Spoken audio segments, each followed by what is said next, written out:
Graça e paz, amados irmãos.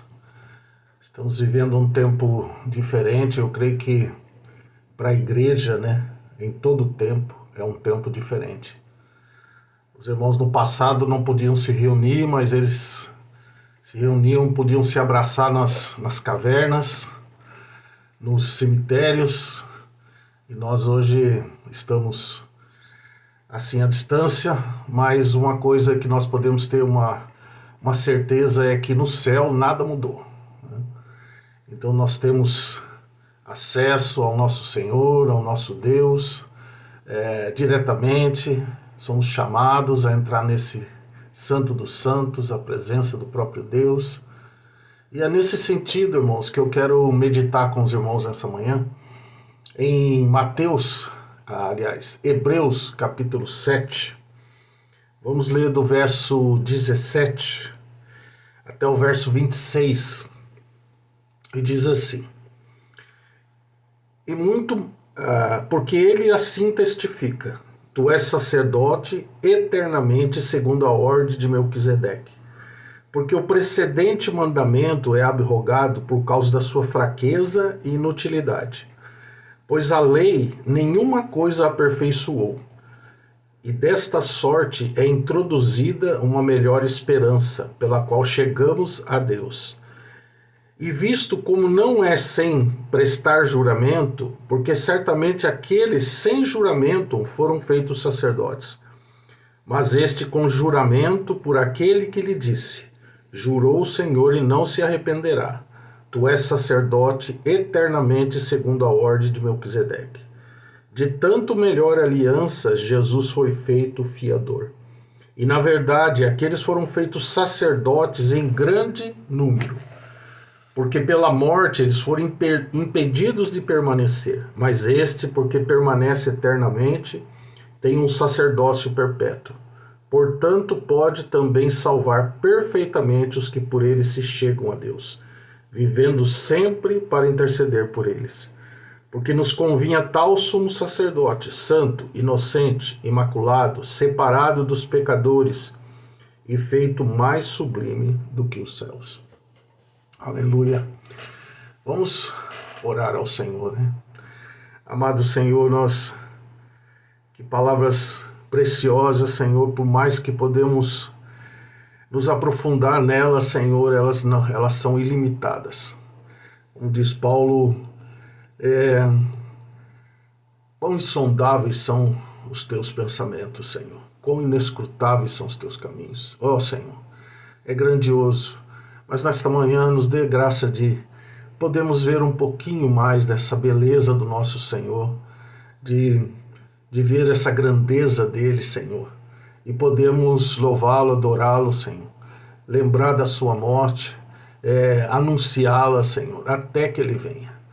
Que seja um tempo de alegria para o teu coração, Senhor, e seja um tempo de revelação para nós também, Senhor. Em nome de Jesus, Senhor. Amém. Amém, irmãos.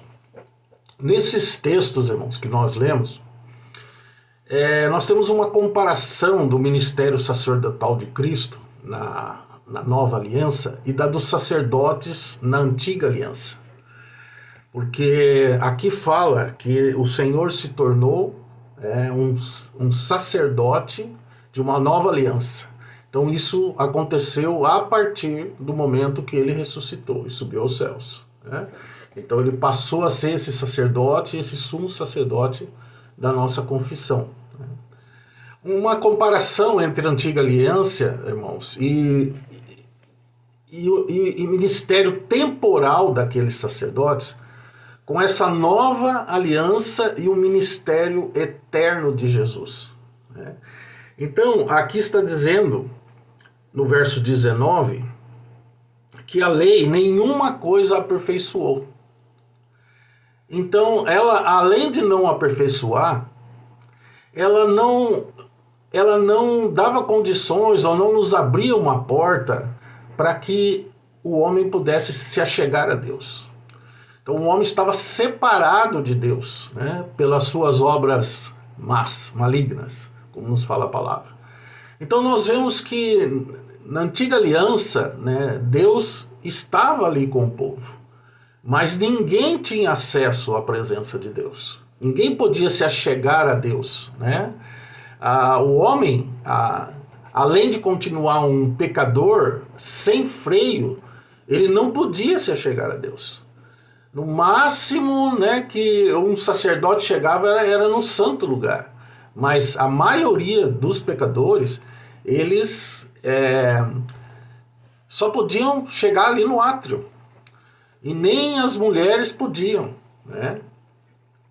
Então nós vemos salmos, né, dizendo que como eles angustiavam, eles olhavam para a andorinha, olhavam para o pardal, né, que encontrou casa ali na presença de Deus, naquele lugar santíssimo, né? E eles, né, a alma deles suspirava por Deus, naqueles átrios, né, fora daquele lugar. E somente um homem somente entrava naquele santo dos santos, uma vez por ano. Então nós vemos que essa lei, como ela diz aqui, além dela não aperfeiçoar, ela, como diz o verso 18, ela também era fraca e inútil, né? Então, como Paulo nos fala em Romanos e em 2 Coríntios, a finalidade da lei era revelar o pecado. E a partir do momento que o pecado era revelado pela lei, aquela lei o matava, o condenava e o matava, né? Se acorda de Romanos 7. Por isso, Paulo usa essa expressão em 2 Coríntios 3, ela é chamada de ministério da morte, né? Por isso é que ela era fraca e inútil, porque ela só revelava o pecado, ela não aperfeiçoava, né? Aqui no verso 20, a palavra fala aqui que os sacerdotes, eles não tinham como prestar um juramento. Porque até mesmo para eles poderem entrar lá, eles não tinham certeza, né? Porque o sumo sacerdote tinha que entrar lá, depois ele saía, e quando ele saía, eles tinham a certeza de que Deus os tinha perdoado, né? Então, eles não podiam jurar porque, primeiro, eles não podiam salvar ninguém, né? Segundo, porque o sacerdócio, como diz aqui, era temporal, né? Aqui diz que, no verso 23, na verdade, aqueles foram feitos sacerdotes em grande número, porque pela morte eles foram impedidos de permanecer. Então eles não tinham como jurar, e era um sacerdócio temporal, né? E terceiro, irmão, porque eles mesmos não conseguiam viver sem pecado. Eles não eram perfeitos, eles não tinham condições, até eles tinham que se purificar a si mesmos antes de entrar, né, naquele santuário. Mas aqui, irmãos, nos próximos versos, nos faz essa comparação, né, da antiga aliança, do sacerdócio, né, daqueles serviços do Velho Testamento, com a pessoa do Senhor Jesus Cristo. Então, aqui fazendo essa comparação com o sacerdócio da velha aliança, aqui nos fala primeiramente que o Senhor Jesus é um sacerdote eterno. Ele é eterno, ele não morre, né? Então, desde que ele foi colocado como sacerdote, segundo a ordem de Melquisedeque, né, como diz aqui, a partir de então, todo o ministério sacerdotal diante de Deus passou a ser da pessoa de Cristo. E todas as pessoas que passaram durante todos esses anos, irmãos, até hoje, né, passaram pelo ministério do Senhor Jesus Cristo, porque ele tem um ministério eterno. E aqui nos fala que o Senhor nos introduziu numa melhor esperança. Por quê? Porque aqueles sacrifícios antigos, eles não aperfeiçoavam, né? E não lhes dava nenhuma esperança. Porque mesmo que eles fizessem os sacrifícios de ano em ano, quando eles morriam, né, eles iam para o Sheol. Então, ali, eles ficavam aguardando, como Jó diz, até que o Redentor fosse lá e os livrasse de lá. Então, como a palavra fala em Hebreus 2, que eles tinham medo da morte, né? Porque o diabo tinha o império da morte. Então, o sacrifício, esse trabalho sacerdotal do Senhor, ele nos introduziu numa melhor esperança. Né? Os sacerdotes antigos, como nós dissemos, eles não prestavam juramento, mas Jesus, irmãos, ele foi feito fiador desta nova aliança. Como a palavra nos fala aqui, fiador, né, no verso 22, de tanto melhor aliança Jesus foi feito fiador. Então, o fiador, ele tem que satisfazer os dois lados. Então, o fiador é aquele que se coloca entre, vamos dizer assim, entre o credor e o devedor. Né? Então, há um conflito aí de situações, porque o credor não aceita vamos dizer, a promessa que o devedor faz, porque ele crê que o devedor não é capaz de cumprir. Né? E o devedor, ele também precisa de alguém que interceda por ele, porque ele precisa ele precisa desse dinheiro, uma comparação com dinheiro, mas desse bem, né, que a gente pode dizer assim, do credor, que dê a ele.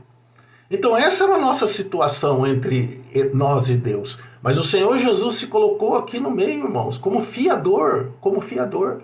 Ele disse ao Pai, jurou ao Pai, né? Eu vou fazer algo, eu me comprometo, né, a fazer algo para que seja pago essa dívida. E ao mesmo tempo ele chegou para nós e falou assim, olha, você não tem condições de pagar. Então eu vou me colocar aqui na condição de fiador teu, né? Me comprometendo a acertar essa dívida com o credor. Então foi isso que o Senhor Jesus fez, né? Foi isso que ele fez. Ele fez um sacrifício tal, irmãos, que nos perdoou eternamente, nos reconciliou com Deus de uma vez para sempre. Ele rasgou o véu do santuário e nos abriu um acesso eterno na presença de Deus. Foi o justo pelos injustos para nos levar a Deus. Que coisa maravilhosa, irmãos.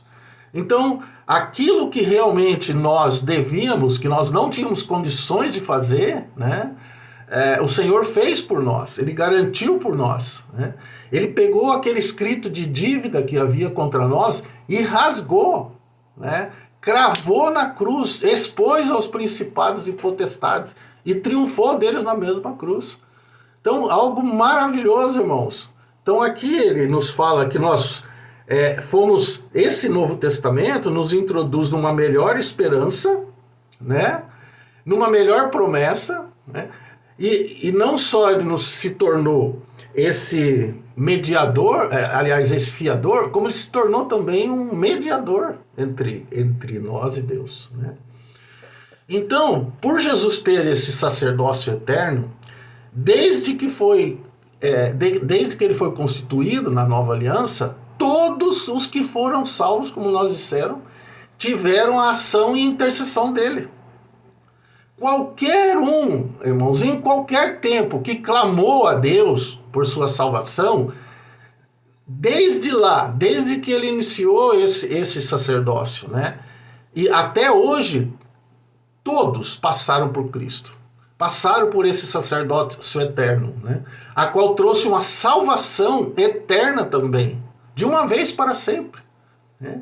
Então, como nos diz o verso 25, ele pode salvar perfeitamente, né? E eternamente os que por ele se chegam a Deus.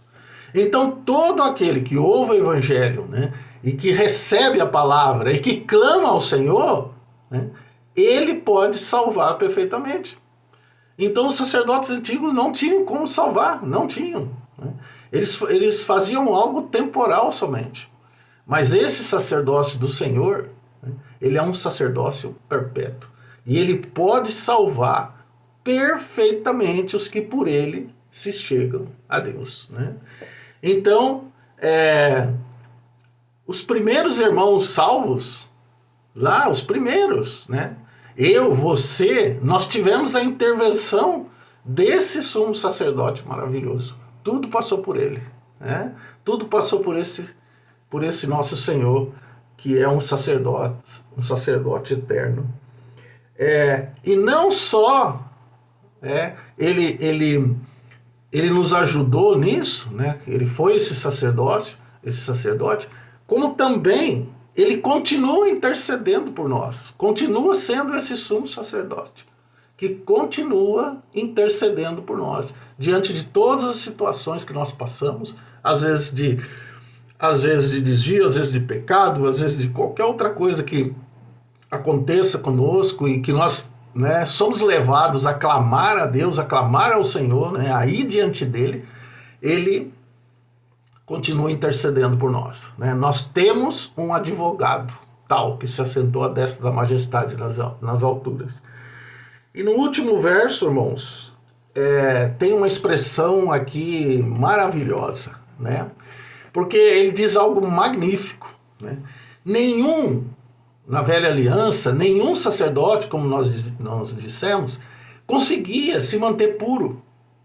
Mas o nosso Senhor, como diz a palavra aqui, ele é santo, ele é inocente, ou ele é inculpável, né? Imaculado. Isso tem relação com o seu nascimento também, né? Que ele nasceu sem pecado, viveu sem pecado, né? Morreu sem pecado e separado dos pecadores.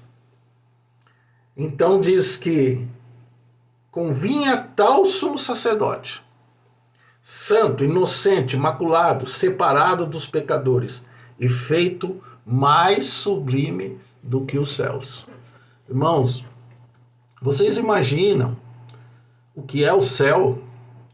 Será que nós conseguimos imaginar o que é o céu? Pegando alguns textos que nós temos aqui, se você pegar na velha aliança, a visão daquela glória celestial, né? Por exemplo, de Isaías, capítulo 6, né?